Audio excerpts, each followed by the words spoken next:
দুনিয়াতে সত্য ভরা মন, মনে রাখিস সন্তান, তুই একজন মায়ের নারী ছাড়া ধন। নিতাই গৌর প্রেমানন্দে। হরি বল, হরি বল, হরি বল। ও মা, তাই এখনো মাটির সুরে শোনা যায় মা? তাই একালের কীর্তনে কবি কি বলছে মা? বলছে ভবে একজন শুধু আজ দিতে জানে গো, নিতে কিছু চাই না।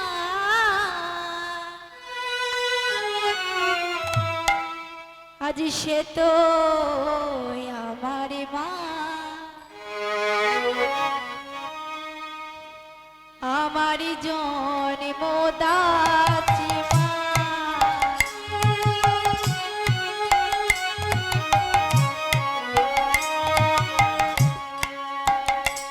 ভাবে একজন শুধু দিতে জানে গো, নিতে কিছুই জানি না। সে তো আমার মা, আমার জন্মদাত্রী মা। ভাবে একজন শুধু দিতে জানে গো, নিতে কিছুই চাই না। সে তো আমার মা, আমার জন্মদাত্রী মা। ভাবে একজন শুধু দিতে জানি গো, নিতে কিছুই জানি না। সে তো আমার মা, আমার জন্মদাত্রী মা।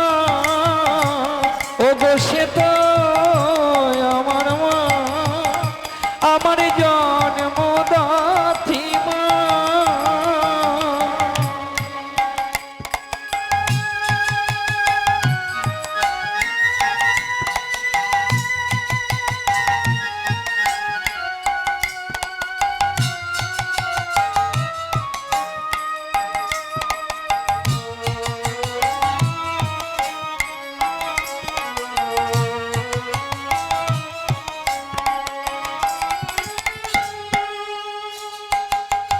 ভালোবাসা দে উজাড় করে,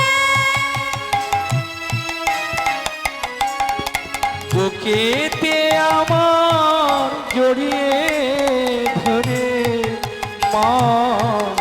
ভালোবাসা দে উজাড় করে, বুকেতে আমার জড়িয়ে ধরে। তার বিনিময়ে মা কখনো, ওগো তার বিনিময়ে মা কখনো, তার বিনিময়ে মা কখনো, তার বিনিময়ে মা কখনো কিছু তো চাই না। সে তো আমার মা, আমার জন্মদাত্রী মা। সে তো আমার মা, নিতাই গৌর আমার জন্মদাত্রী মা। ভাবে একজন শুধু দিতে জানি গো, নিতে কিছুই জানি না। সে তো আমার মা, আমার জন্মদাত্রী মা। ও গো সে তো আমার মা, আমার জন্মদাত্রী মা। আমার জন্মদাত্রী মা, আমার জন্মদাত্রী মা। ও মা, তাই এদিকে আজকে লীলা বিহারী লাল বৃন্দাবনে পায়ে হেঁটে চলেছে মা। ছেলেটা মনে মনে চিন্তা করছে, অনেক দূরের পথে থেকে হেঁটে আসছি, এই গাছের নিচে বসে একটু বিশ্রাম নিয়ে নি, তারপরে আবার হাঁটব। এই বলে মা বিশ্রাম নিতে গিয়ে চোখ দুটো যে কখন বুজে গেছে বুঝতে পারেনি। ও মা, ভগবান কি ভক্তের ভুলতে পারে গো? পারে না। পাথরের বঙ্কু যে পাথর হয়ে দাঁড়িয়ে আছে ঠিকই, কিন্তু তার অন্তরটা কেঁদে উঠল। তাই বঙ্কুজের মন্দিরে দুপুর বেলা যে ভোগটা দিয়েছিলেন মা, নিজের ভোগের থালা নিজেই চুরি করে নিয়ে আসছে ভক্তকে খাওয়াবে বলে। ও মা, তার তো চিরদিনের স্বভাব চুরি করা, চুরি করার কথা তাকে বলতে হয় না। তাই নিজের ভোগের থালা নিজেই চুরি করে নিয়ে আসছে ভক্তকে খাওয়াবে। পরশমণির পরশ যেমন শোনা হয়, ভগবানের পরশ পেয়ে বিহারী চমকে উঠে বলছে, একে কে তুমি? ভগবান বলছে, নাই তুই কে? বলছে, আগে আমি বিহারী লাল, কিন্তু তুমি কে গো? ও মা, ভগবান যতই ছদ্মবেশে থাকুক না কেন, মিথ্যা তো আর বলতে পারবে না। বলছে, শোন, এই জগৎ সংসারে যারা যারা বিপদে পড়ে আমার স্মরণ করে, আমি তাদের বিপদ হতে মুক্ত করি। তাই তারা আমার নাম দিয়েছে বিপদ ভঞ্জন মধুসূদন। ও, তুমি বিপদ ভঞ্জন মধুসূদন? ও বিপদ ভঞ্জন, বিপদ ভঞ্জন, তুমি একটা উপকার আমাকে করে দাও না গো। বলছে, কি উপকার? বলছে, তুমি জানো বিপদ ভঞ্জন বৃন্দাবন আর কত দূর? ভগবান আমার হাসছে, বলছে, তুই জলের কাছে দাঁড়িয়ে দাঁড়িয়ে জল জল করছিস কেন? আর এটাই তো বৃন্দাবন। চমকে বলল, এটাই বৃন্দাবন? হ্যাঁ, এটাই বৃন্দাবন। ও বিপদ ভঞ্জন, তুমি আর একটা আমাকে উপকারই করে দাও না গো। বলছে, কি উপকার? বলছে, তুমি জানো বিপদ ভঞ্জন কৃষ্ণের বাড়ি আর কত দূর? ও মা, কৃষ্ণকে জিজ্ঞাসা করছে কৃষ্ণের বাড়ি কোথায়। কৃষ্ণ তখন মনে মনে চিন্তা করছে, এ তো বাড়ি জিজ্ঞাসা করছে, একে আমি কার বাড়ি পাঠাবো? মনে পড়ে গেল কার কথা? মনে পড়ে গেল আমার মন্দিরে, মানে বঙ্কুজি মন্দিরের যিনি পুরোহিত ছিলেন, ওই পুরোহিতের অনেকগুলো গরু ছিল। আমি যদি চালাকি করে ওর বাড়ি পাঠাতে পারি তাহলেই হবে। বলছে, তুই কৃষ্ণের বাড়ি যাবি? বলছে, হ্যাঁ।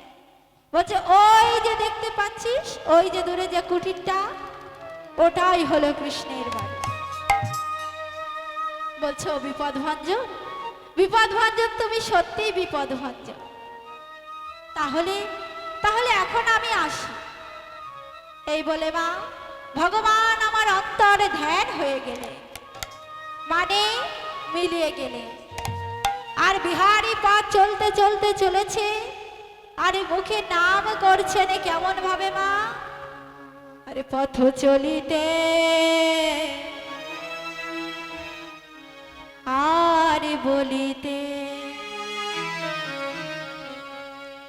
তোমরা গাহ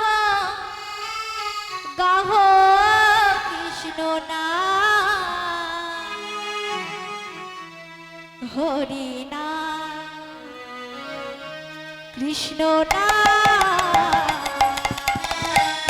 পথ চলিতে আর বলিতে, পথ চলিতে আর বলিতে, তোমরা গাও গাও কৃষ্ণ নাম।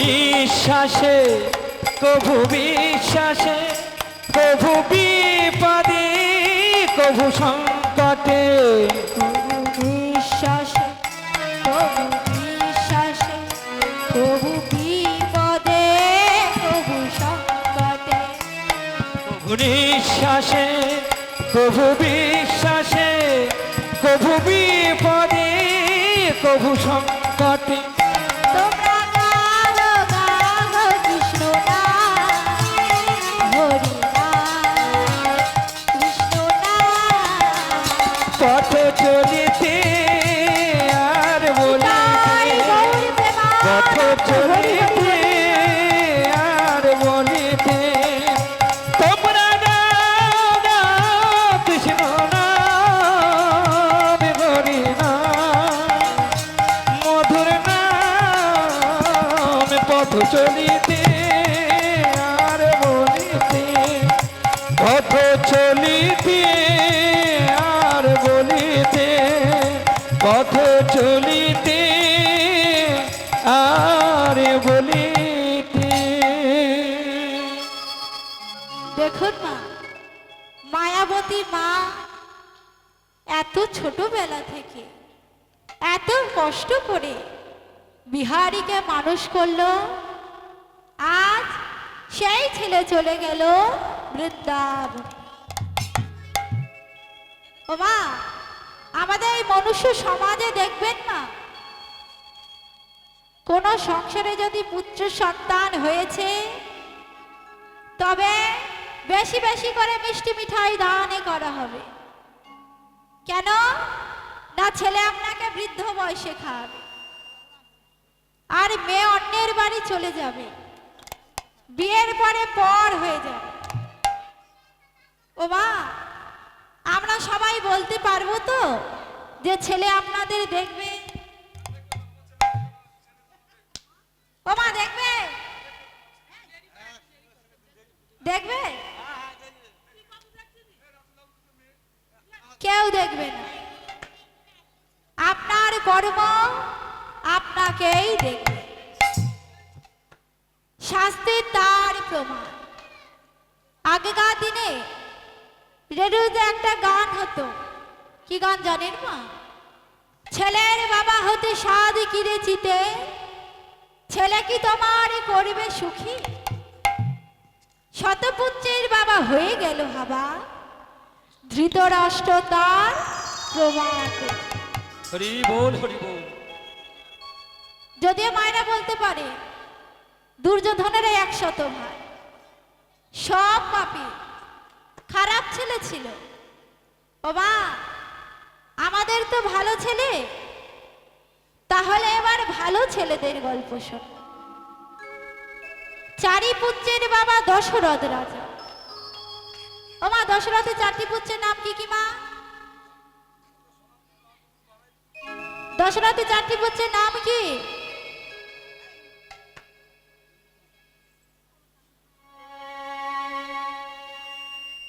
রাম লক্ষণ ভরত শত্রু অযোধ্যাপতি মহারাজ দশরথ যার পরমায়ু ছিল 10,000 বছর স্ত্রী ছিল 750টি তার মধ্যে 3টি পাট রানী বা প্রধান রানী কিন্তু মাগো এমন দুর্ভাগ্য কারোর একটি পুত্র সন্তান ছিল না।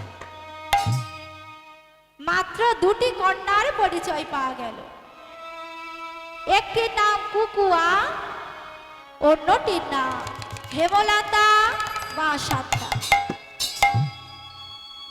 এই শান্তার বিবাহ হয়েছিল বিভান্নক মুনির পুত্র ঋষ্য সিংহ মুনির সঙ্গে ও মা আমাদের এই মনুষ্য সমাজে দেখবেন মা কোন সংসারে যদি পুত্র সন্তান আগে আসে তবে মায়েরা নিশ্চিন্ত হয়ে গেল আর যদি কন্যা সন্তান হয় কত মন্দিরে মানত করতে থাকে কেন মা মানত করতে থাকে কেন যেন তাদের একটা ছেলে হয় যেমনটি হলো দশরথ রাজা বিচলিত মনে একদিন ভাবলো সেনা সৈন্য নিয়ে বনে হরিণ শিকারে যাবে। তাই পাত্র মিত্র কোটাল মন্ত্রীর সঙ্গে বেরিয়ে পড়ল মৃগয়া করতে। মহারাজ দশরথ অপূর্বা সুন্দর বনে ঘুরতে ঘুরতে সুন্দর একটি মৃগের পিছে ধাবিত হল। প্রচুর দৌড়া দৌড়ি ফলে তৃষ্ণায় রাজার বুক শুকিয়ে গেল। সম্মুখে নদীর জল নোনা ভেবে মিষ্টি জলের সন্ধান করতে করতে পৌঁছে গেল একটি আশ্রমের উদ্যানে। অপূর্ব শোভাময় সেই আশ্রম, ফলে ফুলে সুশোভিত। তা দেখে মহারাজ দশরথ ভাবল এখানে নিশ্চয়ই কাছাকাছি কোনো বনে মিষ্টি জলের পুষ্করিণী আছে, অর্থাৎ পুকুর আছে। আর ইহা ভাবি দশরথ বৈশে বৃক্ষ তলে, ইহা ভাবি দশরথ বৈশে বৃক্ষ তলে, ইহা ভাবি দশরথ বৈশে বৃক্ষ তলে, আজ ইহা ভাবি দশরথ বৈশে বৃক্ষ তলে। সুশীতল শিবন দেখে নয়ন মেলে, সুশীতল শিবন দেখে নয়ন মেলে, সুশীতল শিবন দেখে নয়ন মেলে, সুশীতল শিবন দেখে নয়ন মেলে। জয় রে লীলার বলিহারি যা, জয় রে লীলার বলিহারি যা, জয় রে লীলার বলিহারি যা, জয় রে লীলার বলিহারি, বসন্ত বিরাজে সদা, জয় রে লীলার বলিহারি জয়, বসন্ত বিরাজে সদা, জয় রে লীলার বলিহারি, আর বসন্ত বিরাজে সদা, জয় রে লীলার বলিহারি, বসন্ত বিরাজ, জয় রে লীলার বলিহারি, বসন্ত বিরাজ, জয় রে লীলার বলিহারি, বসন্ত বিরাজ, জয় রে লীলার বলিহারি, জয় রে লীলার বলিহারি, জয় রে লীলার বলিহারি, জয় রে লীলার বলিহারি। মা মহারাজ দশরথ একটি গাছের শীতল ছায়ে বসে বিশ্রাম নিচ্ছে। ঠিক সেই সময় সেই দিনে বিধাতার ইচ্ছায় অন্ধমণি ও তার শ্রী অন্ধকে তাদের মনে ইচ্ছা জেগেছিল নানা বনে ভ্রমণ করে মিষ্টি স্বাদের ফল সেবা করে তাদের মনের আশা পূরণ করে। তাই তাদের একমাত্র পুত্র সিদ্ধুকে ডেকে বলল, বাবা সিদ্ধু, ঘরে সেবার জন্য মিষ্টি ফল আর পরিমাণ মতো জল এনে তুই একটু বিশ্রাম কর। সিদ্ধু মনে মনে চিন্তা করলো, আগে খাওয়ার জল এনে রাখি, পরে মিষ্টি ফল সংগ্রহ করে আনবো। এই বলে মা একটি ছোট্ট কলসি নিয়ে চললে আশ্রমের শেষ প্রান্তে, যেখানে হতে নিত্যদিন জল আনত। পিতামাতার আদেশ মতো কেমন ভাবে চলেছে মা, আজ গুরু সেবা, আজ তরে সিন্ধু,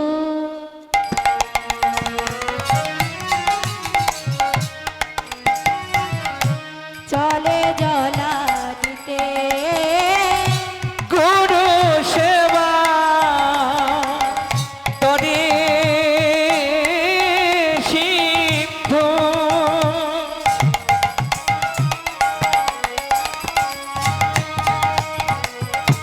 চলে জলানিতে, গুরু সেবা তরে সিন্ধু,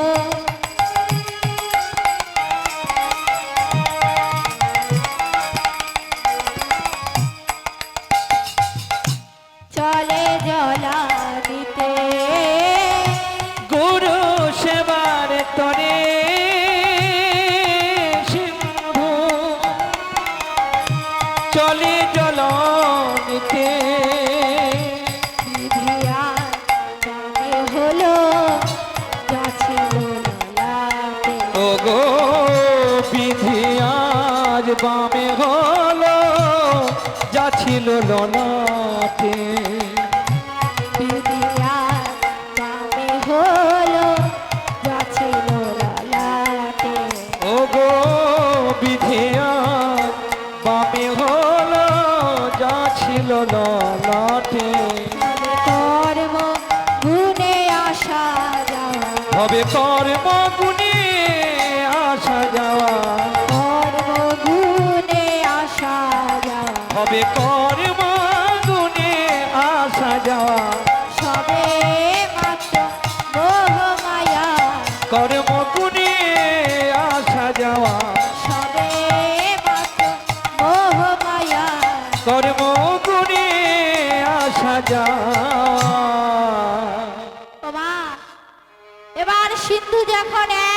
জলে নেমে যখন কলসিতে জল ভরছে,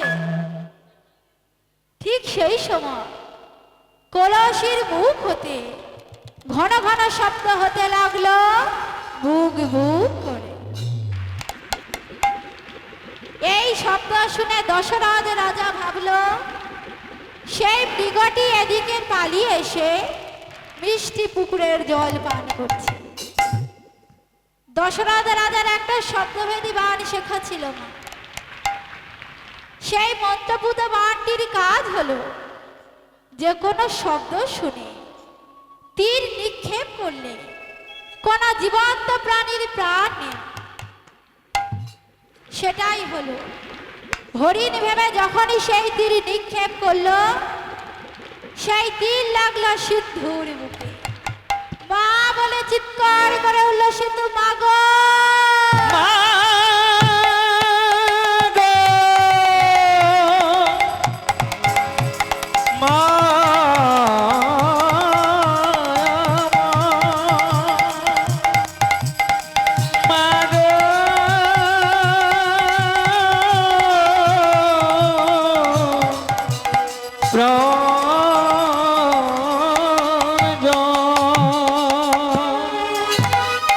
মানুষের করুণ চিৎকার শুনে ছুটে গেল সেই সরোবরের ঘাটে।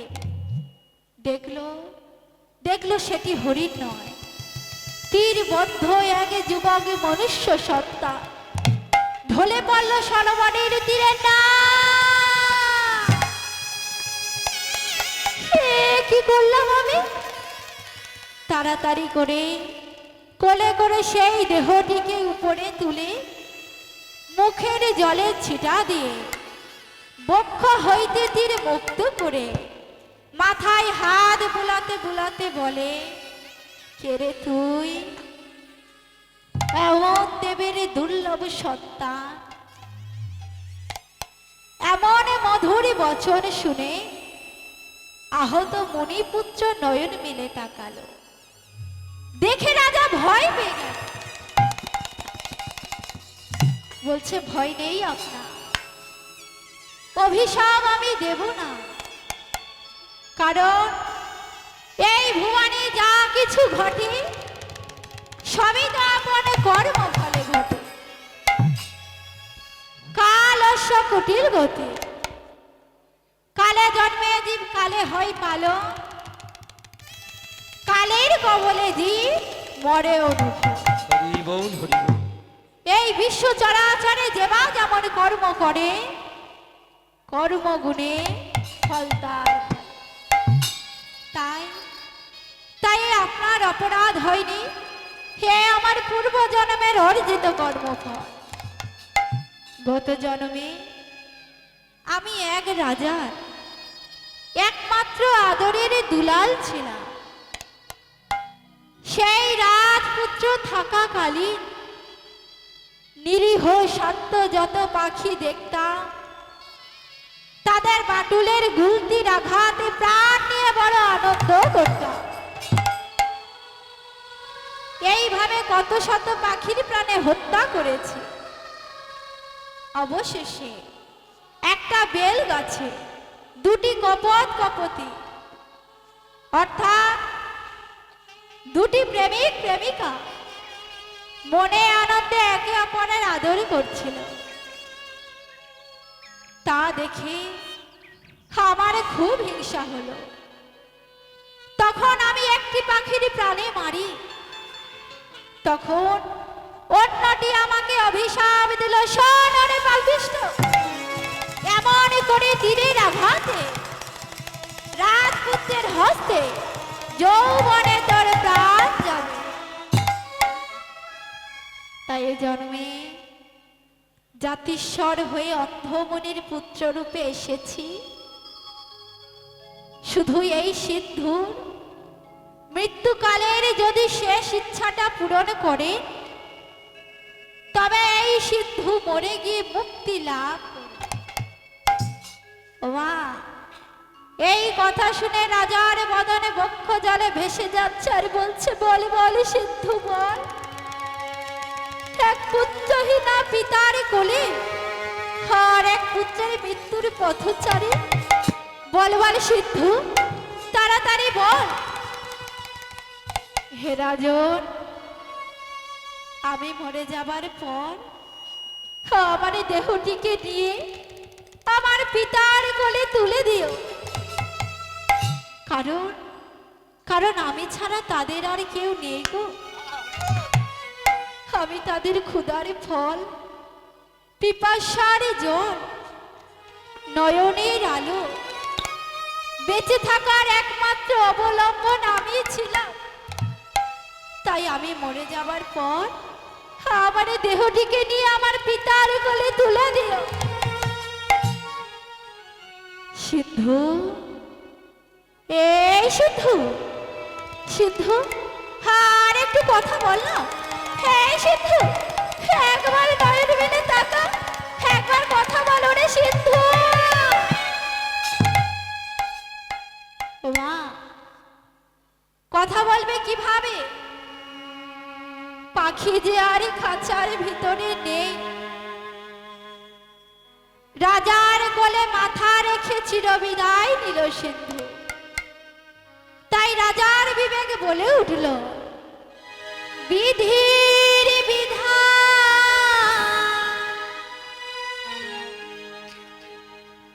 ওরে লিখেছে কপালে,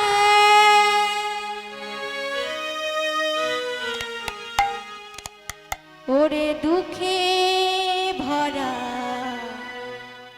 এ জীবন। বিধির বিধান লিখেছে কপালে। ওরে সিন্ধু, একবারে কথা বলে বাবা। ওরে দুঃখে ভরা এ জীবন, বিধির বিধান ওরে লিখেছে কপালে,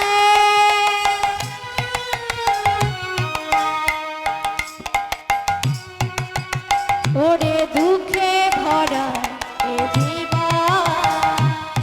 বিধির বিধান লিখেছে কপালে। ওরে দুঃখে ভরা এ জীবন। হে সিন্ধু, হ্যাঁ একবার নয়ন মিলে তাকা না, হ্যাঁ একবার রাজা বলে ডাক। হে সিন্ধু, একটু কথা বল না, একবারে কথা বল ওরে সিন্ধু।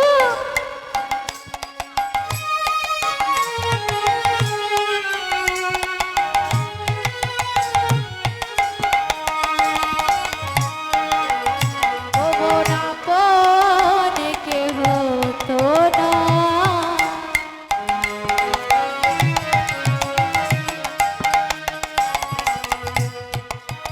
শুধু পথিকে পরিচয়। ওরে আপন কে হতো না, ওরে খোকা, শুধু পথিকের পরিচয়।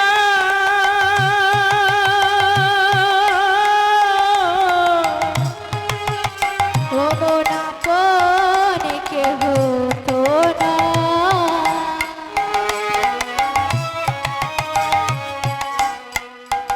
শুধু পথিকের পরিচয়। ওরে আপন কে হতো না, শুধু পথিকের পরিচয়। বুকের কান্না পাথরে ঢেকে হাহাকার করো, বুকের কান্ন পাথরে ঢুকে হাহাকার কারো। বুকের কান্না পাথরে ঢেকে হাহাকার করো, বুকের কান্না পাথরে ঢেকে হাহাকার করো। বিধির বিধান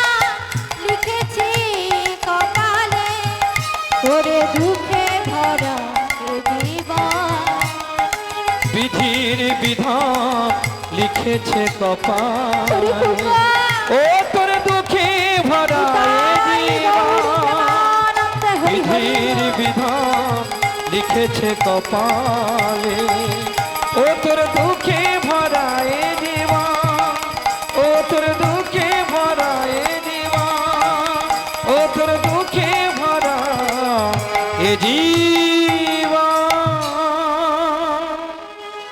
মা, এদিকে সতী অন্ধ কি তার স্বামীকে বলছে, হ্যাঁ গো, আমার সিন্ধুর আজ এত ফিরতে দেরি হচ্ছে কেন গো, কোনো বিপদ হলো না তো? তখন অন্ধ মণি বলছে, তুমি এত বিরক্ত করো না তো, হয়তো আমাদের খোকা আজ কাছাকাছি কোনো বনে মিষ্টি ফল পায়নি, তাই দূর বনে ভালো ভালো ফল আনতে গেছে। আমরা ছাড়া ওর আর কে আছে বলো? বাবা, এই জগতে আমরা অনেক গুরুর কথা শুনতে পাই, কিন্তু মাগো, মায়ের মতো আপন এই জগতে কেউ নয়। গাছের ফল ছিললে কষ্টটা কিন্তু গাছেরই হয়, তাই যত কবি জ্ঞানীরা বুঝিয়ে দিয়ে গেল, মা একমাত্র এই জগতের শ্রেষ্ঠ ধন। তাই একালের কীর্তনে কবি বলছেন, মা যে মদের মাতৃভূমি, মায়ের চরণ স্বর্গ, মাতৃ জঠরে জন্ম নিয়ে আমাদের কত গর্ব। পশু পাখি যত জীব জীবাণু সবার আছে মা, পিতার পরশে জননী হয়ে হলো এই জগতে ধন্য। স্বর্গ যাহার চরণ তলে মা দেয় মহামানবের জন্য। কৃষ্ণ, যিশু, বুদ্ধ, আল্লাহ সবার মায়ের কোলে কর্ম। মা জাতির জীবনী শক্তি, তাই আমরা মাতৃভাষায় ধন্য নিতাই গৌর প্রেমানন্দে হরি বল, হরি বল, হরি বল। এদিকে দশরথ রাজা